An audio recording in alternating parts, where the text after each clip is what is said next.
adalah episode pertama kita membahas sepak bola Indonesia, sepak bola dunia atau prediksi-prediksi di dunia sepak bola. Setelah 2 pertandingan sebelumnya atau 2 episode sebelumnya kita live ketika Timnas Indonesia bermain di Piala Asia, Timnas U23.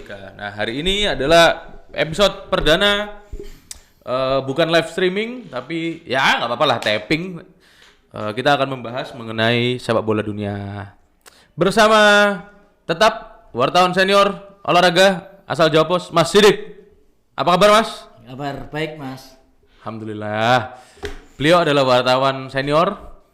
Usia berapa sekarang, Mas? Kepala 5, Mas. Oh. Tapi semangat masih Kepala 2. 2,5 lah. 2,5. Biar nggak terlalu muda ya. Nah, bersama Mas Sidik kita akan membahas banyak hal hari ini. Akan terbagi menjadi 4 segmen. Segmen pertama kita akan membahas mengenai sepak bola dunia. Mas, kita bahas sepak bola dunia. Sepak bola dunia hari ini banyak banget tim-tim baik di Eropa, terutama di Eropa ya.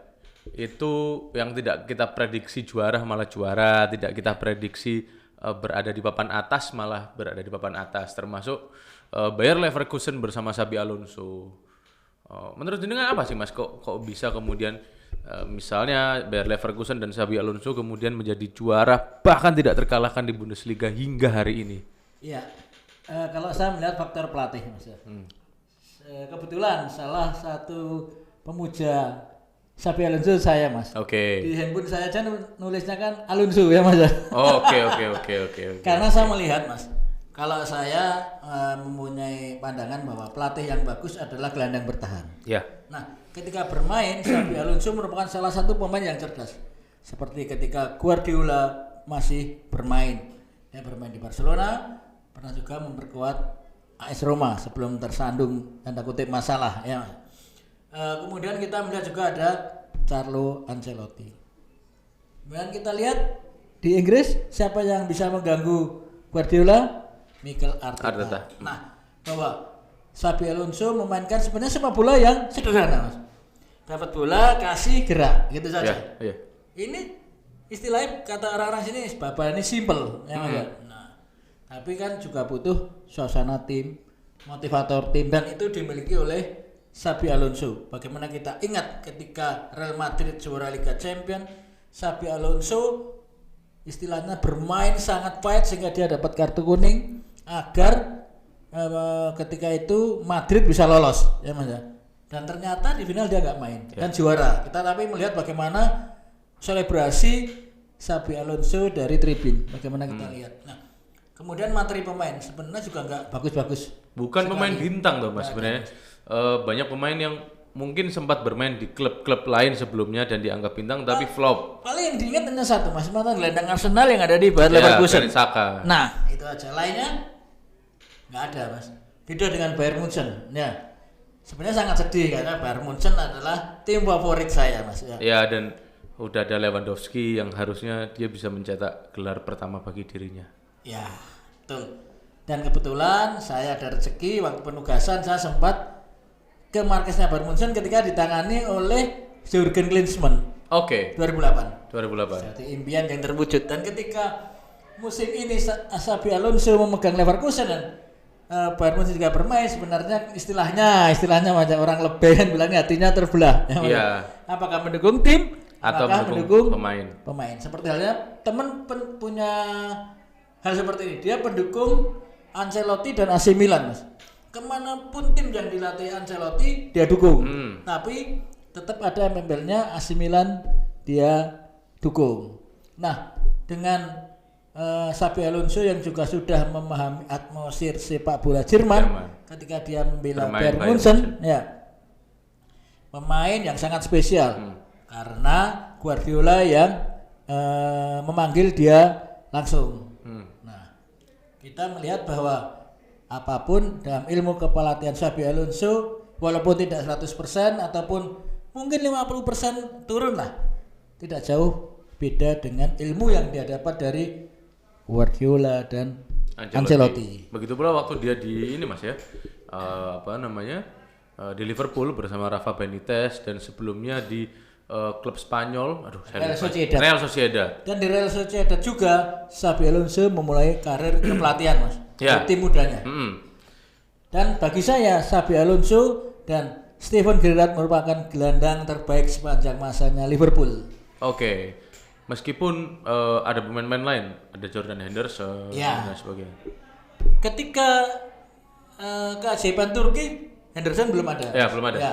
Dan kita melihat betapa kuatnya mental Alonso ketika dia sempat gagal penalti juga ya.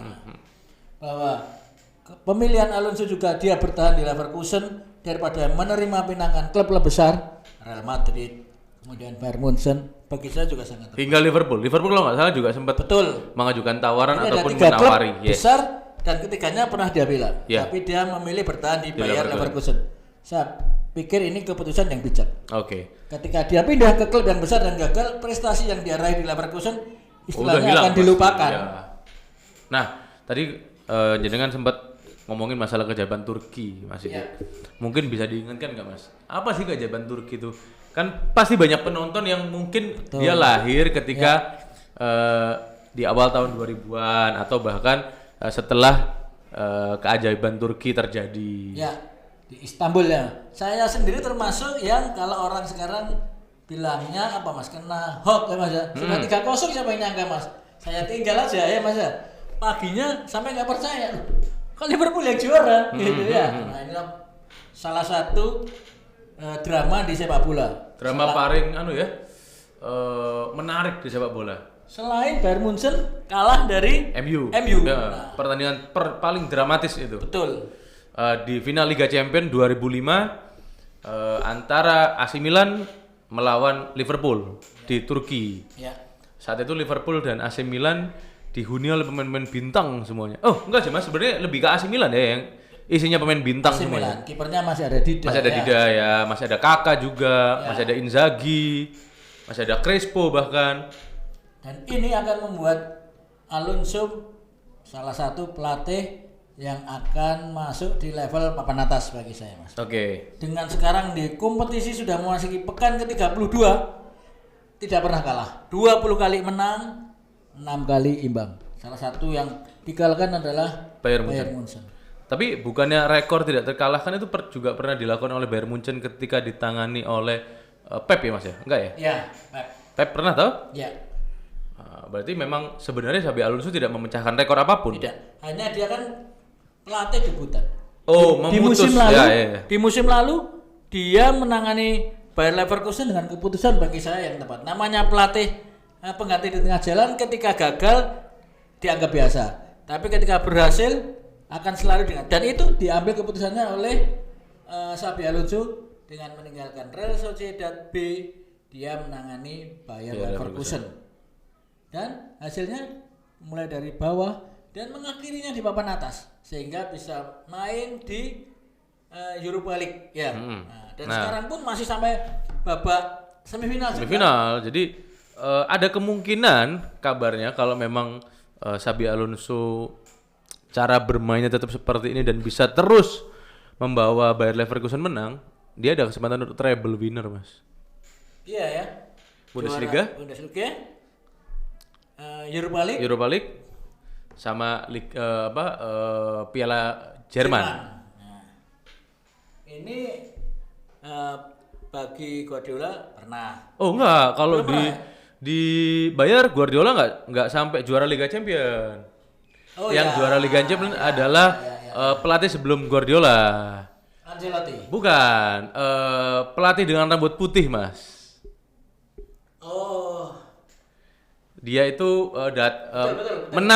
menang Liga Champions satu musim sebelum atau 2 musim sebelum Pep masuk ke Bayern Munchen. Ya. Pep belum pernah membawa Bayern juara Liga Champions. Betul.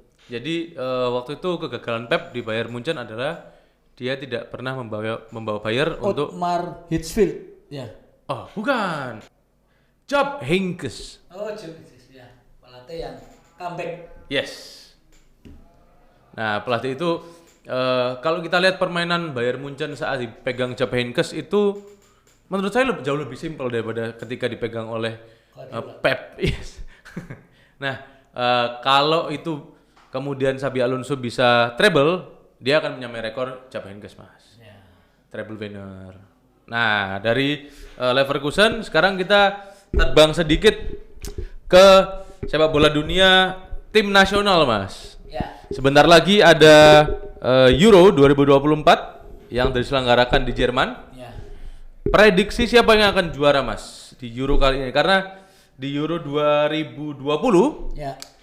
saya adalah orang yang mendukung the football is coming home.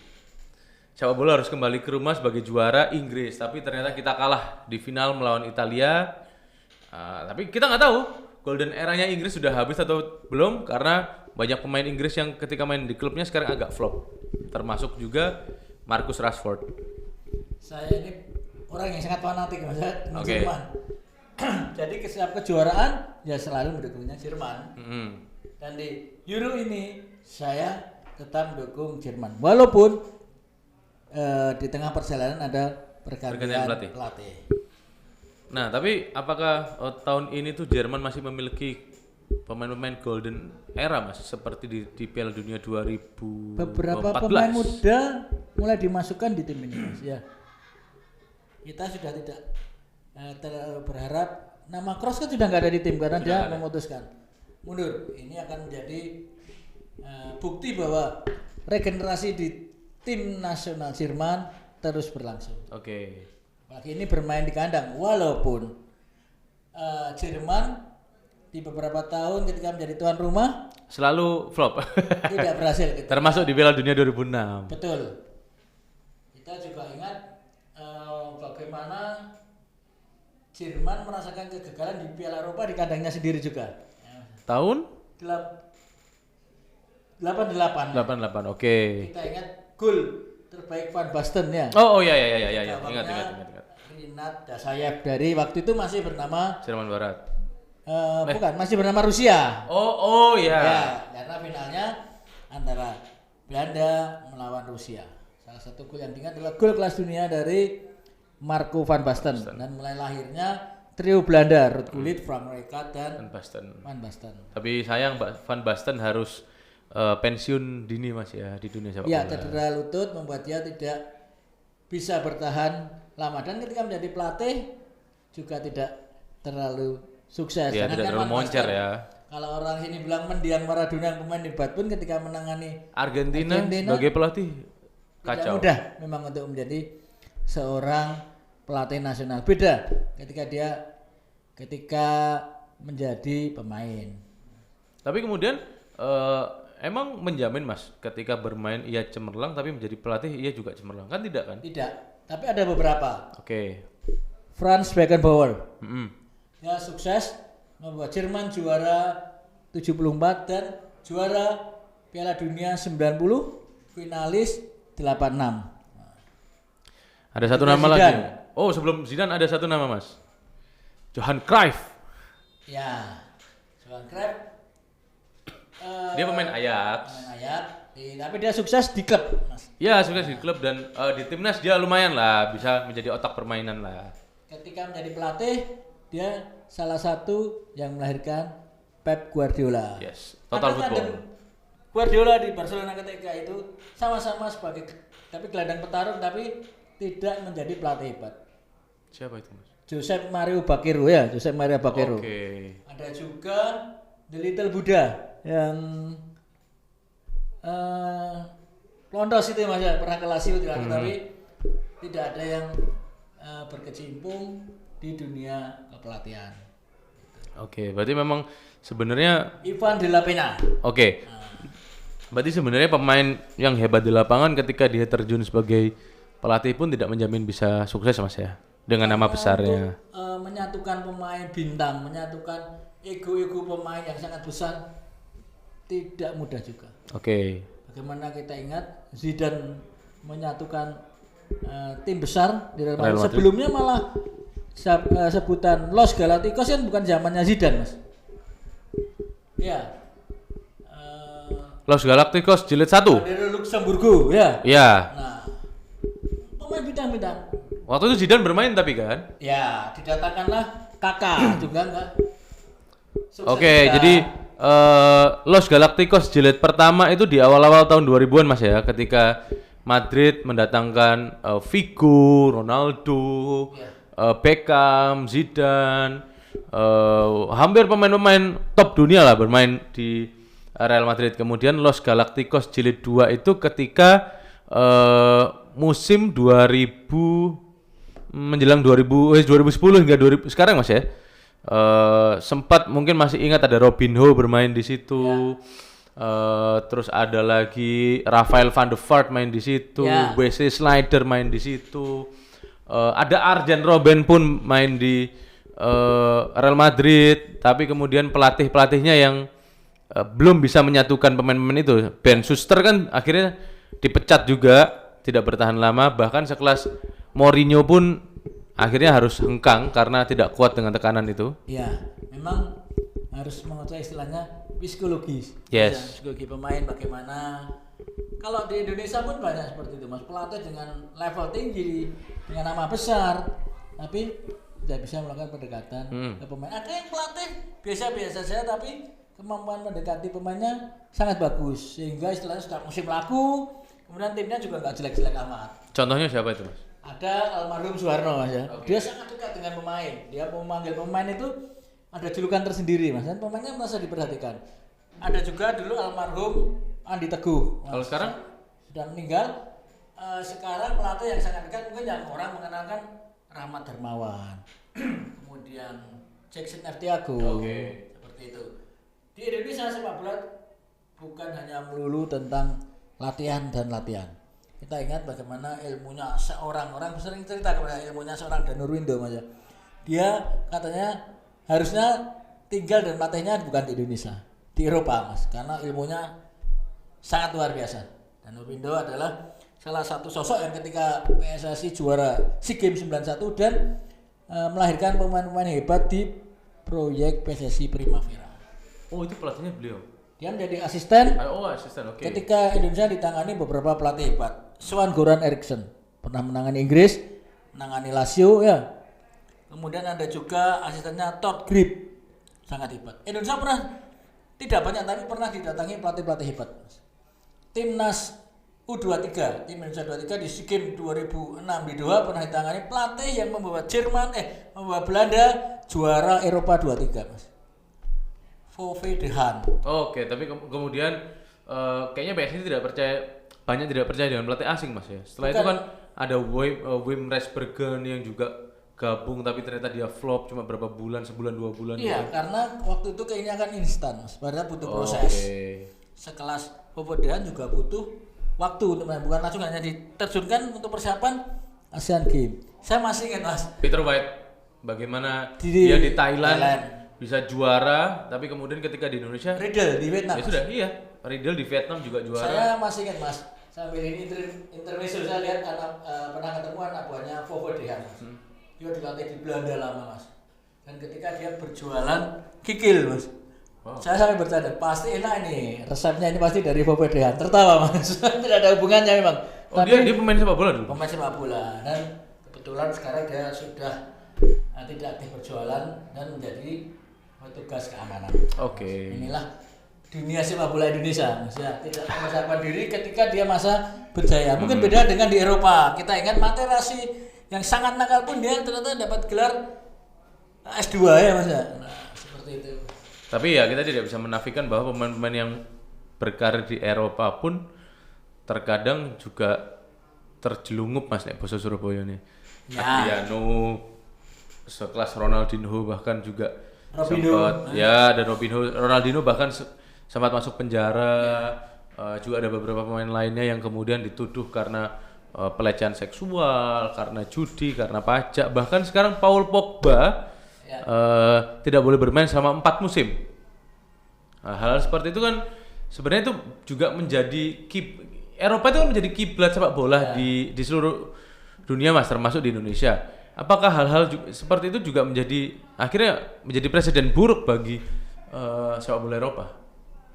Walaupun mereka tidak semua seperti itu Mas, tapi kok yang selalu diangkat adalah pemain-pemain yang dulunya dengan nama besar. Ini juga akan menjadi presiden yang kurang baik juga, bahwa mereka adalah panutan karena pemain kelas dunia. Nah, gaya hidup ya Mas, itu bagi kita, apalagi zaman era seperti sekarang, anak-anak bisa melihat mereka di media sosial bagaimana kehidupannya, kan banyak ditiru. Nah, pengennya kita kan bahwa pemain bintang mereka juga bisa menjadi contoh. Nah, di Indonesia pun juga banyak juga Mas. Saya sambil bercanda aja, ya pernah melihat pemain idolanya, pemain idola. Ketika ada sebuah kasus mencuat karena kurang perhatian atau punya lebih dari satu, saya bilang, nah itu pemain idolamu, kamu tiru juga, saya bilang gitu. Oke. Bahwa mereka pemain bintang juga harus mulai menyadari bahwa dia adalah panutan. Dan juga tidak selamanya akan menjadi bintang loh Mas. Betul, makanya ketika kita baca pemain U23 yang sedang kuliah, mereka kan dijanjikan juga akan menjadi S2, bisa juga lanjut ke S3 dan tawaran menjadi dosen ketika dia sudah menyelesaikan jenjang pendidikan. Oke.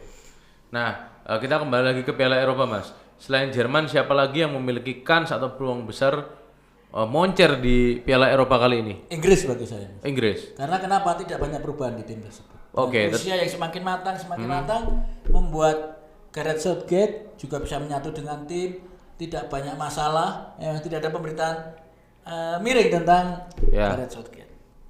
Oke, selain Inggris, kita coba ada 3 tim lah Mas yang mungkin moncer. Kalaupun nanti 3-3-nya nggak moncer ya sudah. Inggris, Jerman, dan sebenarnya apakah era itu masih berlaku? Belgia. Oke, meskipun kapten mereka Eden Hazard juga sudah memutuskan untuk pensiun.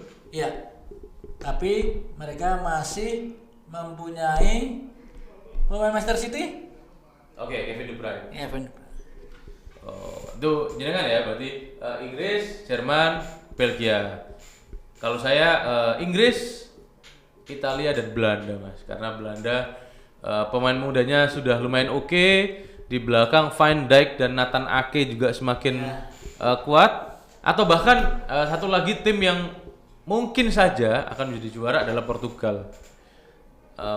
Sebagai panggung terakhir internasionalnya Cristiano Ronaldo, dia mungkin ingin kembali mengangkat trofi bagi Portugal setelah sebelumnya mereka menang di 2016. Ya. Lewat gol dari Eder. Nah, mungkin tahun ini yang sekarang tidak pernah bergabung dengan klub besar. Ya. Nah, tahun ini Ronaldo memiliki keinginan untuk bermain untuk timnas dan mengangkat trofi Piala Eropa. Yang kita ingat di video itu adalah ketika Cristiano Ronaldo turun dari tribun pengalaman medali bertemu dengan Sir Alex Ferguson. Yes. Ya, bagaimana sebuah attitude, bagaimana sebuah sopan santun bahwa seorang Cristiano Ronaldo masih tetap ingat dengan menghargai juga. Tapi kita ingat Mas ketika Piala Dunia 2016 itu Piala Eropa 2016 Ronaldo di final cedera. Ya. Di tengah-tengah pertandingan ia harus diganti dan ia bersama pelatihnya menjadi pelatih di pinggir lapangan berdua. Nah, apakah perlu Mas di tim-tim besar ada pemain seperti itu termasuk di timnas Indonesia sendiri? Maksudnya seorang pemain memiliki mental sebagai leader atau memiliki mental sebagai the next pelatih lah, quote unquote. Sangat penting ada pemain yang disegani di tim. Oke. Karena dia satu bisa mengendalikan ruang ganti, kedua dia bisa menjadi penghubung yang baik antara pelatih dan pemain. Oke, kalau di Indonesia ada nggak Mas di senior maupun di dulu kita masih ingat selalu Bambang Pamungkas. Ya Mas. Mungkin yang di tim sekarang ya Rizky Ridho. Bagaimana kita lihat di media sosial kedekatan dia dengan pelatih ya, dia bisa menjadi penghubung antara pemain dan pelatih ke pemain. Oke, berarti memang setiap tim perlu seperti itu Mas ya? Sangat Mas. Bagaimana kalau di Inggris? Kayaknya nggak ada tuh Mas pemain yang berasa kaptennya pun aja sering blunder tuh. Kadang-kadang Maguire jadi kapten juga blunder terus dia. Tapi mereka masih mempunyai penyerangnya Harry Kane. Oke. Ya sosok yang bisa menjadi leader dan pembimbing pemain-pemain yang baru. Oke. Nah, dari Eropa itu tadi prediksi kita akan ada 3, 3, 6, 7. Ada 7 tim yang mungkin akan moncer di Piala Eropa. Ada Inggris, ada Jerman, 7 sih, 5 atau 6. Inggris, Italia, Jerman, Belgia, Belanda, dan Portugal. Nah, kita harap 6 tim ini bisa masuk hingga ya semifinal mungkin Mas ya, perempat final semifinal Ya. gitu ya. Hanya di Piala Eropa ada satu tim yang banyak di luar prediksi. Seperti kita ingat ketika Yunani merusak segalanya. Oh ya, di 2004 terjadi keajaiban Piala Eropa. Otto Rehhagel. Otto Rehhagel dengan kiper yang rambutnya putih itu. Ya. Terus ada lagi Karagunis ya Mas ya, dia bermain ya. Ya. Georgios Karagunis. Kipernya namanya Nikopolidis. Dia Nikopolidis. Ada kejutan-kejutan di Piala Eropa. Yes, Ingat yes. Denmark bukan tim yang lolos tapi iya, di 92 dengan Peter Schmeichel. Yes, mereka bisa juara. Tapi kan di Denmark tetap ada Michael Laudrup, Bos. Ya. Ada Michael Laudrup, ada Laudrup bersaudara ya. Nah, kita terus 2016 itu Kroasia sempat ya Mas ya? Ya. Kroasia, terus ada tim-tim seperti Serbia juga permainannya oke juga. Terus ada ini kiper yang dia pakai celana panjang tuh Mas, Bulgaria kalau nggak salah. Kiper-kiper Bulgaria itu juga Bulgaria atau tim-tim kelas 2 di Eropa bisa menggoncang Piala Eropa Mas ya Kita sebenarnya. harapkan tetap ada tim yang membuat kejutan. Oke. Jadi tetap diremehkan tapi dia sudah bisa melangkah jauh, minimal ke semifinal. Oke. Ya. Nah, dari Piala Eropa kita geser dikit ke benua Amerika, Mas. Di tahun ini juga ada Copa America. Ya. Nah, Copa America ini biasanya dimonopoli oleh 3 tim. Uruguay, Brazil, dan juga Argentina. Ya. Nah, adakah kemudian kemungkinan selain dari 3 tim ini yang bisa melaju jauh bahkan bisa ke final ataupun memenangkan Piala Amerika, Copa Amerika? Hampir jarang, Mas. Untuk 3 tim tersebut, ya. Paling hanya penghangat Kolombia, Meksiko. Meksiko bukan Amerika Selatan. Iya, tapi kan dia diundang. diundang. Ya. Ada Chile Chile. yang dulu mempunyai Ivan Zamorano, ya. Marcelo Salas. Tapi bagi saya Argentina tetap menjadi tim dengan peluang paling besar, Mas. Ya. Masih Argentina Mas ya? Kalau dibagi 100 mungkin 60, 40, 30. 60-nya Argentina, 40-nya Brazil? Brazil, 30-nya 30 Uruguay. Uruguay. Oke. Kenapa kok Argentina tetap menjadi tim nomor 1 yang memiliki kans paling besar, Mas? Mental juara, Mas. Mereka datang dengan status juara dunia. Kemudian leadernya masih ada Lionel Messi. Kemudian pemain-pemain mereka yang bermain di kompetisi Eropa juga mulai matang. Oke, berarti sebenarnya McAllister kita lihat. yes. Itu. Berarti sebenarnya Alvarez ya Mas ya? Iya, sampai termasuk pemain-pemain yang dibawa ke Indonesia waktu itu ya. Ya. Emiliano Martinez dan lain Ya. sebagainya. Berarti sebenarnya 3 tahun terakhir atau bahkan sampai tahun depan ini adalah golden eranya Argentina, Mas. Kalau saya benar, Oke. Argentina. Kita melihat bahwa di Brasil mereka tidak bisa berharap kepada Neymar. Neymar bermain di kompetisi yang persaingannya tidak ketat. Dia juga sering cedera. Kemudian materi pemainnya tidak segemerlap Brasil beberapa tahun yang lalu ya Mas. Hampir komplit kalau dulu Mas ya. Nah, kalau Argentina sendiri menurut jenengan adakah pemain-pemain atau wonderkid yang bisa dimaksimalkan di Copa America sebelum terjun di Piala Dunia 2026? Bagi saya Alvarez. Oke. Ya. Sebenarnya mereka punya pemain muda yang bermain di Piala Dunia U17 ini, tapi usianya masih sangat terlalu jauh, Mas. Mungkin kalau dia dimasukkan tim, dia beri kesempatan kalau dia bisa memikat hati pelatih dan mengalahkan persaingan senior-seniornya. Tapi bagi saya Alvarez dan McAllister akan menjadi nyawa permainan bagi Argentina di Copa America ini atau setelah Messi pensiun. Oke. Karena sebenarnya pemain Argentina tuh banyak Pak ya yang kemudian belum atau tertutup sinarnya Messi ya. Ya.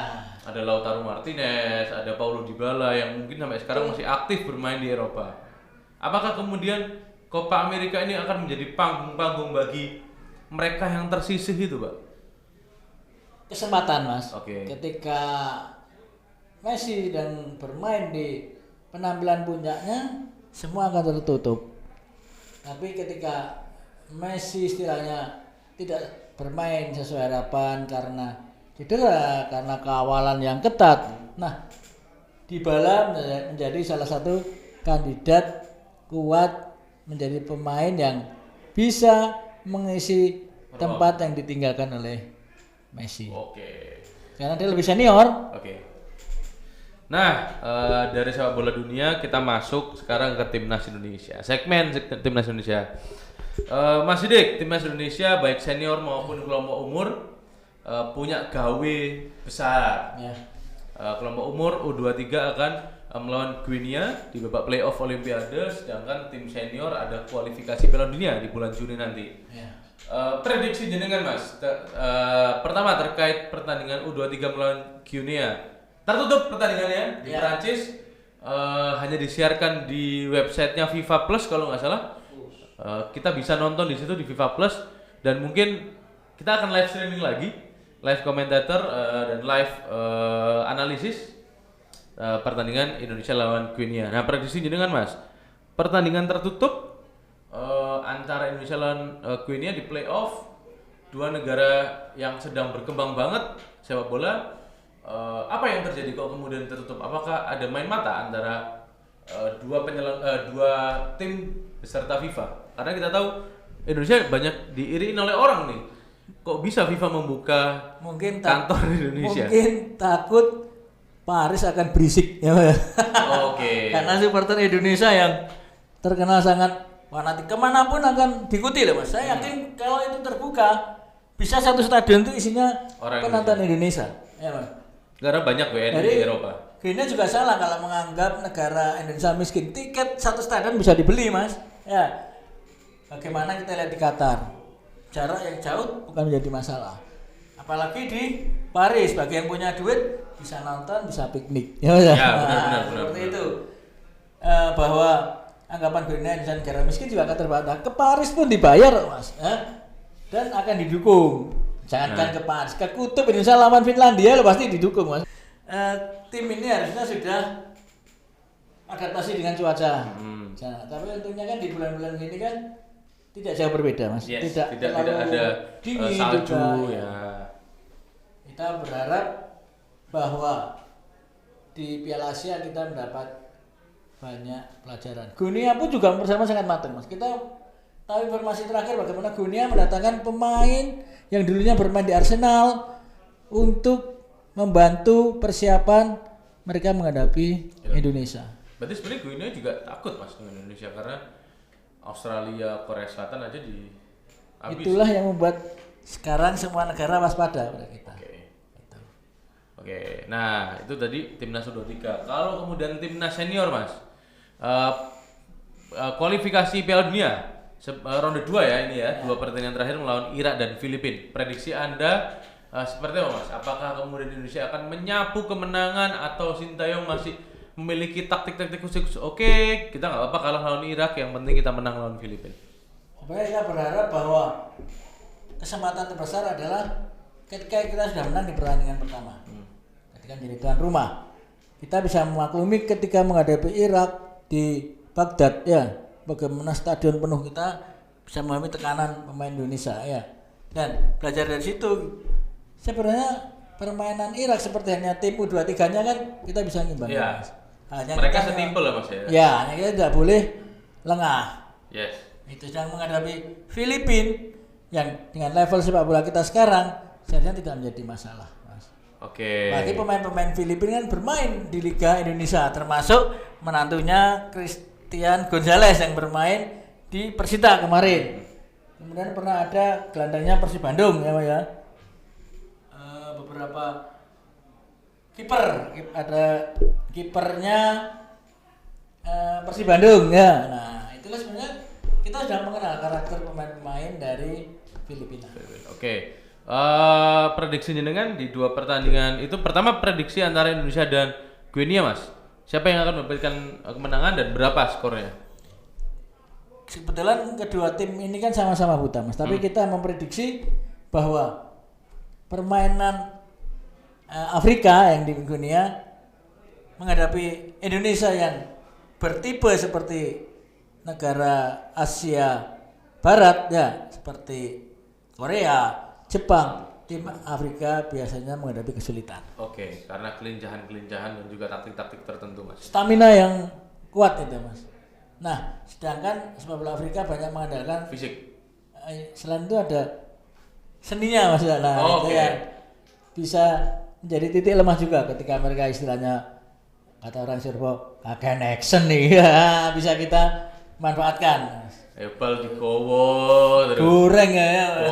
Goreng ya. Nah, kalau Indonesia lawan Irak, Mas, prediksi skornya berapa dan yang menang siapa nih? Saya berharap bahwa Indonesia akan menang walaupun dengan skor tipis.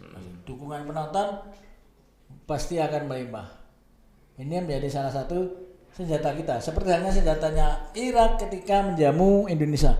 Di pertandingan pertama bermain tandang di hadapan penonton yang sangat memenuhi stadion, karena itu adalah pertandingan pertama internasional Irak di kandang. Yes. Itu. Kita bisa seperti Irak ketika nanti kita menjamu mereka. Istilahnya dibalik ya, Mas ya. Nah, Di pressure sendiri. apakah Irak dalam posisi seperti Indonesia ketika di Baghdad? Itu yang harus dimanfaatkan oleh pemain kita. Kalau prediksi skor, Mas, Indonesia lawan Irak? Bagi saya 1-0 sudah sangat ideal bagi Sangat Indonesia. ideal ya. Nah, kalau lawan Filipina? Dengan melihat permainan terakhir dengan naturalisasi yang bertambah, bagi saya selisih 3 gol sangat layak, Mas. Oke. Wah, itu kemenangan besar, Mas, kalau kemudian selisih 3 gol. Berarti kalau kita dapat 2 kemenangan, 1-0 dan 3-0, kita masuk ronde 3 nih. Ya. Kalau ronde 3 sebenarnya tinggal butuh 1 kemenangan saja. Oke. Kita hanya butuh 1 kemenangan di pertandingan antara Irak ataupun lawan Filipina. Menamatkan perlawanan atau jalan dari Vietnam, karena mereka 2 kali kita kalah. Oke. Nah, kalau kita menang antara lawan Vietnam atau lawan Filipina, kita langsung masuk ke ronde 3, Mas ya, kualifikasi Piala Dunia. Yang itu juga kita langsung masuk ke grup Piala Asia 2027. Jadi kita nggak pakai kualifikasi lagi kayak kemarin-kemarin lawan Kuwait dan gitu-gitu. Nah, kita akan masuk langsung Piala Asia 2027 dengan catatan kita harus menang di antara pertandingan melawan Irak ataupun melawan Filipina, dan kita harus masuk ronde 3. Nah, di ronde 3 nanti ini tidak gampang, Mas, sebenarnya. Dihuni oleh tim-tim raksasa, tim-tim singa-singa Asia yang siap bertarung, yang siap mereka gimana caranya mereka harus masuk Piala Dunia. Itu Mas sudah jadi resiko, dan ternyata di U23 juga seperti itu. Kita berada di grup yang berat, ada Australia, ada Yordania, ada Qatar. Bisa kita lewati. Bertemu sudah ditunggu oleh Korea Selatan yang langganan Olimpiade. Ternyata juga bisa dilewati. Dan 2 pertandingan perebutan tiket yang di semifinal, kemudian nanti menghadapi Guinea, sudah menjadi resiko bahwa sepak bola kita pasti tetap akan direndahkan. Tapi apapun yang terjadi, buktinya di lapangan. Tapi prediksi jenengan apakah kita bisa lolos, Mas, di ronde ketiga kualifikasi Piala Dunia ini? Atau kita realistis? Kalau lolos untuk ke babak ketiga dengan butuh 1 kemenangan.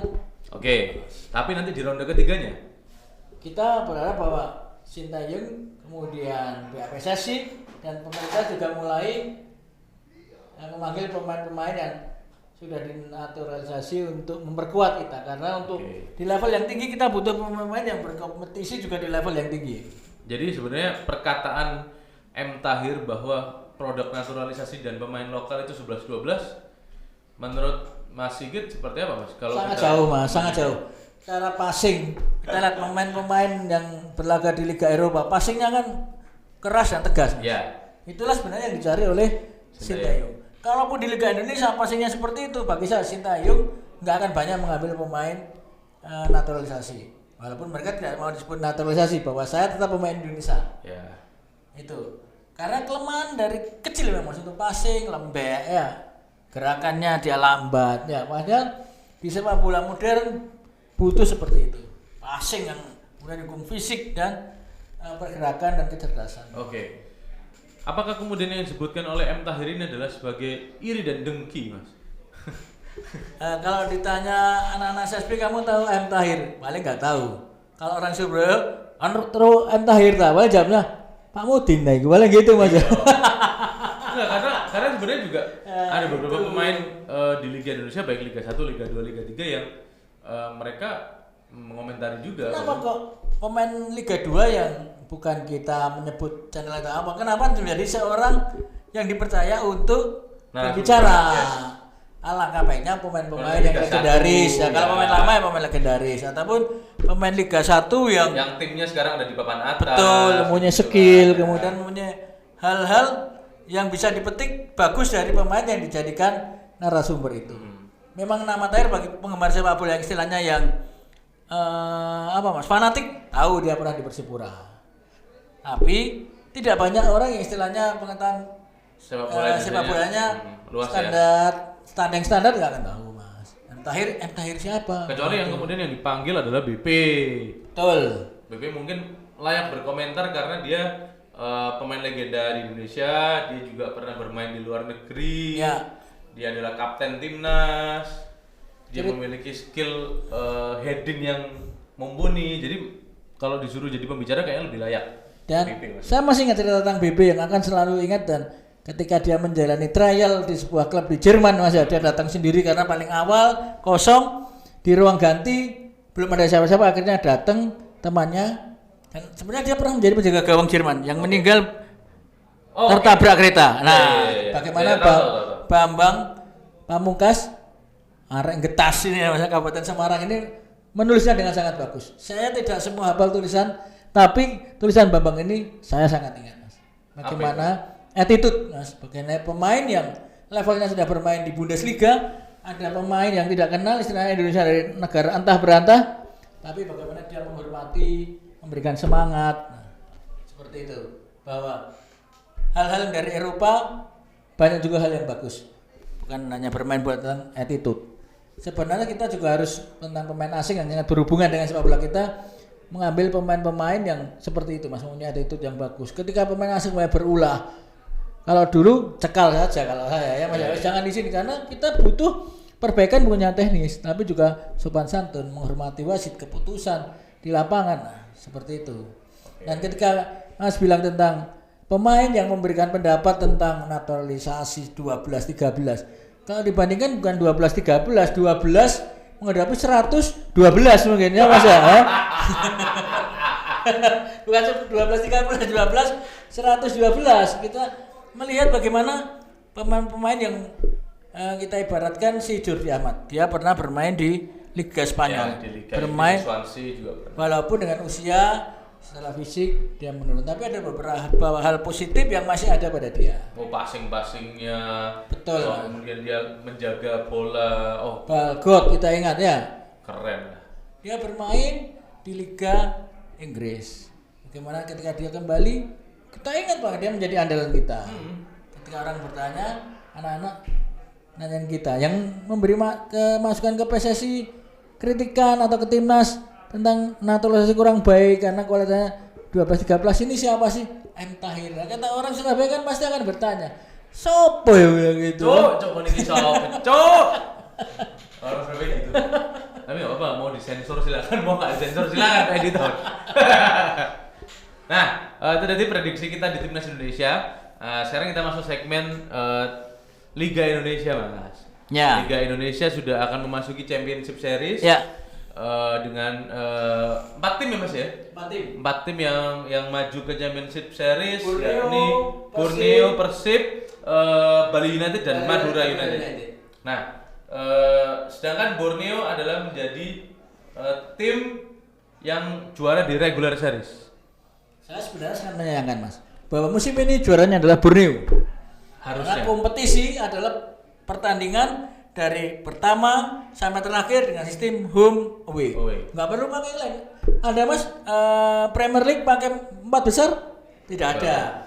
kalaupun di Amerika ini kan pakai ala-ala MLS toh Mas. ya, tapi kan kita kan belum pernah seperti itu Mas. Ya. Alangkah baiknya kita ya meniru yang level-level tinggi saja Mas ya. Spanyol, Italia, Inggris, Belanda. Ya boleh standar dulu lah. Ya, mereka kan siapa yang memimpin klasmen di kompetisi penuh dialah yang juara. Itu Mas.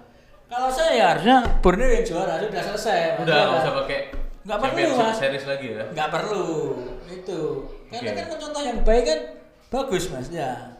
Kita lihat persaingannya sudah sangat ketat ya Mas. Nah, apakah tahun ini tuh sebenarnya kejutan Mas karena Borneo itu kan sebenarnya tidak pernah diprediksi menjadi tim papan atas bahkan bisa menjuarai klasmen. Mereka punya pelatih yang cerdas juga. Jadi ada untungnya sebenarnya ketika ada positif negatif pelatih yang datang ke sini. Satu, bertanya pelatih asing tapi dengan kualitas yang bagus. Thomas Doll. Ya, kita tahu Persija permainnya gila. Dengan memberi percayaan kepada pemain-pemain muda. Kemudian pelatih Borneo, Paul Hoekstra ya. Dia di level Belanda sangat dihormati Mas. Ketika dia menangani Borneo dengan walaupun mungkin ada modifikasi dalam melatih untuk Borneo tidak sama 100% dengan ketika dia menangani tim Belanda, itu sangat memberikan perubahan pada Borneo yang dulu biasanya hanya mediocre. Ya, itu. Materi pemain sebenarnya juga enggak bagus sekali Mas ya. Oke. Tapi kalau kita lihat ada tim-tim besar seperti misalnya Persebaya Surabaya, Persija Jakarta, kemudian Arema atau bahkan PSIS Semarang yang tidak bisa moncer tahun ini Mas. Apa kendala mereka? Padahal Persebaya kita nanti akan bahas Persebaya secara detail di segmen selanjutnya. Tapi kita tahu bahwa Persebaya tahun ini dilatih oleh Paul Münster. Ya. Yang pelatih asing juga. Kalau kita ingat Persebaya pergantian 5 kali di musim ini Mas. Oke. Aji Santoso masuk caretaker Ustaz Nawawi. Ustaz Nawawi diganti Gombau. Ya, pelatih yang sebenarnya kualitasnya udah bagus nih. Karena buktinya apa? Dia dipakai Aston Villa U21. Iya. Ya. Kemudian balik ke Uston lagi. Sebelum Paul Münster. Bagi saya kalau orang bilang gak salah yang itu ya. Karena pertimbangannya dia pernah menangani Bayangkara. Dan bukan juara Mas. Iya, bukan. Yang juara adalah Simon McManamy. Nah, itu yang harus diingat. Oke. Buktinya apa Mas? Hasilnya tidak kita sangat memuaskan. Peringkat 12 lah. Dan kalaupun dia cuma tergelincir 1 atau 2 pertandingan akan masuk di zona gawat di pertandingan terakhir Mas. Padahal Persebaya statement dari Azrul dan petinggi-petinggi Persebaya bahwa target kita adalah Asia. Bagi saya. Oke. Sekarang kita bahas ke tim lain Mas. Misalnya Persija Jakarta dihuni oleh pemain bintang. Pelatihnya Thomas Doll. Peringkat 8. What happened with him? Ini sepak bola Indonesia Mas. Persija kehilangan kesempatan banyak bermain di kandang. Oke. Ya. Itu sangat mempengaruhi karena kita apapun mengapresiasi dukungan supporter Persija kepada timnya. Kemudian positifnya bagi saya adalah memberikan kesempatan kepada pemain-pemain muda untuk menjadi starter. Hasilnya sebenarnya tim nasional juga memetik keuntungan. Iya, dari Persija ya. Iya, kita lihat ada Ferrari masuk di situ. Ada Doni Pamungkas walaupun di U23 gak main, tapi usianya kan masih bisa untuk U20. Iya. Ada Doni Pamungkas, Witan Sulaiman di situ. Yang memberi kepercayaan. Rizky Ridho. Sebenarnya banyak keuntungan didapat ketika Thomas Doll menangani Persija. Thomas Doll sebagai pemain bukan pemain sembarangan ya Mas ya. Bermain di timnas Jerman Timur. Ya. Ketika dia tuh ikut Dinamo Dresden. Klub yang dimiliki oleh partai waktu itu Mas ya. Ketika tembok Berlin runtuh, dia tetap berkompetisi dan masuk timnas Jerman yang ketika itu sudah menyatu dan dia bermain di Lazio. Nggak sembarangan orang bisa main di Serie A ya Mas ya. Nah, ilmu itu yang dia bawa ketika datang ke Macan Kemayoran. Hasilnya pemain muda dia kasih kesempatan. Dulu masih ada Niko ya Mas ya. Kemudian pinjamkan ke PSM, tapi memang persaingan sangat ketat. Pemain-pemain tua hampir jarang mendapat kesempatan. Dan saya yakin semoga tebakan saya benar bahwa si Riko Simanjuntak pasti akan menepi Mas. Karena pemain mudanya semakin bagus. Dia kabarnya kan sudah merapat ke atau malah didekati lah sama Semen Padang klub lamanya. Itu. Mas, monggo kalau mau Ya. minum dulu. Bibir. Minum dulu. Nah, ini kita minum dari kafe kita, Kafe Barat Jawa. Kafe latte, kopi. Minumnya enak di sini. Ayo Mas, lanjut Mas. Ya, Ada PSM Makassar juga yang juara musim lalu. karena PSM kehilangan sosok jenderal lapangan tengah. Pluim yang mendapat untung ya Borneo. Oke. Dia kan pindahnya ke Borneo. Borneo yang selama ini kekurangan Iya. playmaker, mainnya memang gak ada kecepatan Mas, tapi bermain sangat cerdas. Itulah sepak bola Mas. Tidak semua pemain harus bisa lari kenceng ya. Belum kalau dapat bola tik tik tapi passingnya akurat. Tuh sama kayak Tom Hay. Ya. Tom Hay. Di timnas kemarin waktu Tom Hay debut banyak yang mengkritik. Iki pemain gak gelem gapraan, pemain gak gelem melayu, tapi kok mainnya apik. Ya itu. Harusnya kan seperti itu. Memang ada pemain-pemain yang memiliki tugas seperti itu kan Mas harusnya. Saya mendapat informasi banyak Mas ketika membaca bahwa mengkritik pemain Indonesia. Pemain Indonesia ini ya lari terus. Bolanya belum ada orangnya sudah lari. Karena memang lari terus. Ini kan sepak bola kan bermain manajemen, harus lari terus Mas ya. Kita lihat bagaimana Pluim mendapat kasih, tapi terlalu terukur Mas. Ke depan, itu Borneo mendapat untung. Yang rugi PSM, mereka tidak punya jenderal lapangan tengah. Oke. Gimana kalau terkait Arema dan Bayangkara Mas? Arema itu klub besar meskipun hatersnya juga besar banget semusim ini karena banyak yang berharap dia harusnya degradasi imbas dari kasus kanjuruhan. Ya. Tapi kita tidak bisa menafikan bahwa Arema adalah tim besar yang pernah juara, yang diisi juga pemain-pemain bukan kaleng-kaleng, bukan pemain-pemain kelas 2, kelas 3, termasuk juga Bayangkara yang kemudian banyak pemain timnas di situ atau pemain-pemain bintang juga di situ. Apa yang terjadi dengan mereka? Arema peringkat 15, Bayangkara peringkat 17 dan dipastikan degradasi musim ini. Bayangkara ya. Bayangkara. Ya. Kalau orang Jawa bilangnya apalan, Mas, apalan. Ketika mengganti pelatih di tengah jalan, pasti akan kendala di akhir musim. Oke. Di tengah pasti jalan akan tersiap-siap. Persebaya pernah merasakan seperti itu. Dan Arema memulai kompetisi ditangani oleh Putu Gede, Joko Geduk. Kemudian ada Valente, ayahnya Z Valente. Dan terakhir akhirnya Widodo yang ketiban awu anget. Ya Mas ya, Widodo yang habis menangani di Ultras harus ke Arema dan tugas itu dilaksanakan dengan Widodo sangat berat Mas, sangat berat. Apalagi sempat berada di jurang degradasi. Apapun orang bilang apa, kita tetap memberikan selamat kepada Arema yang bisa bertahan dan kita bisa menyaksikan kembali duel yang selalu ditunggu. Arema melawan Persebaya di liga teratas. Ya. Nah, kemarin banyak yang bilang Mas, sebenarnya Arema itu layak untuk degradasi tapi PSSI tidak rela karena akan kehilangan satu pertandingan penting. Satu pertandingan rival klasik Persebaya lawan Arema. Kalau saya Mas ya, kalau saya melihat secara teknis bahwa Widodo mampu melakukan pendekatan pemain dan menutup lubang yang ditinggalkan pelatih sebelumnya. Apapun orang bicara sekarang semua kan bebas bicara di media sosial bahwa bagi orang publik sepak bola yang ada di Kota Malang atau Malang Raya pasti semua akan berdoa Arema bertahan. Ya Mas. Karena Meskipun apa? dengan kasus yang mereka punya. Ya, karena bahwa gengsi yang sangat tinggi antara dua tim Jawa Timur yang kalau istilahnya kalau disatukan bisa membelah dua semua supporter ya Mas, kalau hanya memilih dua tim ini akan terbelah pasti Mas ya.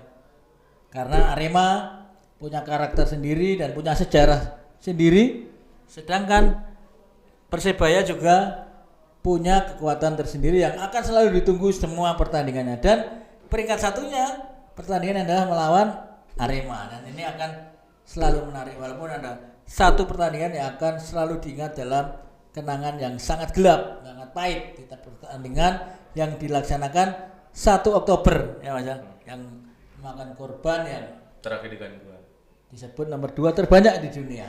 Tapi sebenarnya kalau kita berbicara rivalitas antara Arema dan Persebaya itu sudah terjadi lama juga Mas, termasuk ketika mungkin dulu ketika jenengan masih di lapangan bersama Pak Arif Afandi ketika di Persebaya di Gelora 10 November Arema lawan Persebaya kan juga panasnya bukan main. Kejadian itu disingkat orang-orang sebagai asu seper. Amuk supporter 4 September. Dengan korban barang.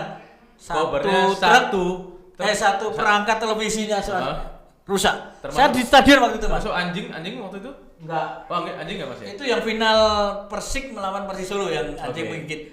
Nah, saya ingat pertandingan itu, Mas, ketika menjelang selesai kiper Arema ketika itu berguling-guling action dan sudah waktunya mau selesai, saya pulang saja ya, Mas, ya. Sudah bukan karena feeling, pulanglah. Ini udah berat Persebaya itu. Karena seri sudah menyelesaikan Arema di Piala Indonesia ketika itu. Saya di kantor, temen yang biasanya 15 menit kemudian setengah jam kemudian sudah menyusul saya ke kantor, kok nggak datang. Dan informasi belum secepat seperti itu. Belum. Ternyata belum ada di sana, Mas. Nah, banyak hal sebenarnya ini kan tentang apa yang saya ketahui tentang sebuah penelitian dilakukan oleh mahasiswa bahwa ini adalah persaingan, ada menyebut persaingan sejarah 2 kota besar yang ada di Jawa Timur, yang layak menjadi ibu kotanya Jawa Timur. Kemudian ada yang meneliti bahwa ini kemudian bermula dari kejadian pentas musik, ya, karena ribut akhirnya sampai sekarang. Ada juga karena marahnya supporter ataupun pendukung Persebaya ketika pemain Persebaya tersebut Nur Kiman terkena ketapel, ya, Mas, ya. Sampai sekarang kan Nur Kiman kan satunya sakit, Mas, ya, itu. Padahal waktu itu lawannya bukan Arema, lawannya tim sekotanya. Nah, karena yang dianggap Malang. Nah, inilah persaingan yang sangat menarik, Mas. Kita harapkan memang Kanjuruhan adalah yang pertama dan terakhir. Itu. Tidak ada sepak bola seharga nyawa, Mas. Ya, betul. Nah, tapi kalau menurut jenengan sendiri dengan kejadian Kanjuruhan, apakah harusnya Arema mendapatkan sanksi dan terdegradasi? Kalau terdegradasi mungkin nggak, mungkin kalau sanksi hukuman boleh. Kita ingat tragedi Heysel, Mas. Itu. Kemudian kita ingat peristiwa kelam Hillsborough. Nah, Liverpool. Bagaimana Liverpool yang dilarang berkompetisi selama berapa tahun di Eropa. Bukan hanya Liverpool, Inggris. Nah, walaupun keputusan hukuman Arema kan juga menuai kritikan juga. Nah, karena memang sebenarnya dari awal sebenarnya juga harus melakukan survei ke stadion layak enggak ketika penonton penuh, ketika sangat bergengsi, ini apa yang harus dilakukan. Artinya seperti itu, Mas, tidak izin keamanan sudah, walaupun nggak ada supporter dari Persebaya datang, tapi kan pertandingan melawan Persebaya kan bisa memenuhi semua stadion. Kalaupun itu dilaksanakan Senayan, misalnya di Malang ada ukuran stadion besar, melebihi Gajayana, melebihi Kanjuruhan, pasti baginya juga akan tetap penuh. Oh, penuh. Pun ketika itu Persebaya sempat kalah lawan Arema 1-2 atau 1-0 di Piala Presiden, Piala Gubernur. Piala Gubernur, Piala Presiden. Persebaya lawan Arema di Kanjuruhan juga 2019-2020, Mas, kalau nggak salah. Tahun-tahun segitu lah, sebelum Covid. Supporter nggak boleh datang. Persebaya kalah, pulang, kemudian dicegat oleh bonek di Bundaran Waru. Kan hal-hal seperti itu sebenarnya tidak bisa dihindari, meskipun supporter lawan tidak bisa datang.